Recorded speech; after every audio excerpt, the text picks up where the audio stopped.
Είμαι η ζωή και είναι αυτό το πρώτο μου ταξίδι. Ξεκίνησα από την αθωότητα που ήταν μία μικρή πόλη, ένα νησί δικό μου, ένας πλανήτης ολόκληρος, με το σκύλο και το φεγγάρι παρέα οι τρεις μας. Μετά ο κόσμος μεγάλωσε και το ταξίδι άρχισε. Ήταν η κάθοδος σε έναν κόσμο με σύμβολα και θεούς άγνωστα και τρόμαξα και έφτασα στην ενδοχώρα. Αρματώθηκα και περιπλανήθηκα μέσα της. Αναζήτησα τα μυστικά της και μαγεύτηκα.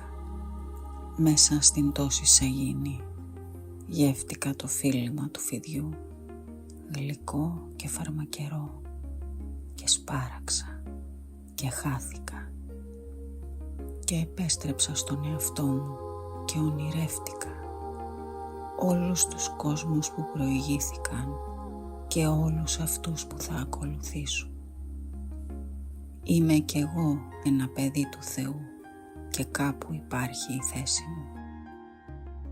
Και εκεί μέσα μου με είδα σαν μια ήσυχη θαλασσινή πολιτεία που το βυθό της ταράζουν ανήσυχα δαιμόνια. Και είδα τη ζωή μου σαν πηγάδι που δεν δίνει νερό και αναζήτησα τη μοναξιά μέσα στην τόση βοή του κόσμου και τους παλιούς μου φίλους.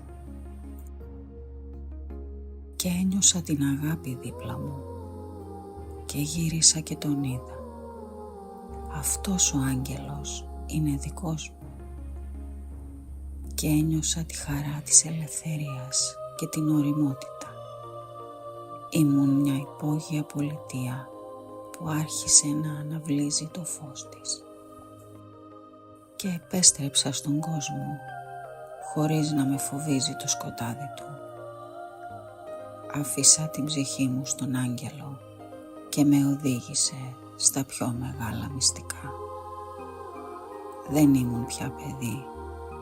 Ήμουν ένα πολύχρωμο δέντρο μέσα στο κόσμο, την πιο μαγική πολιτεία, τη δική μου.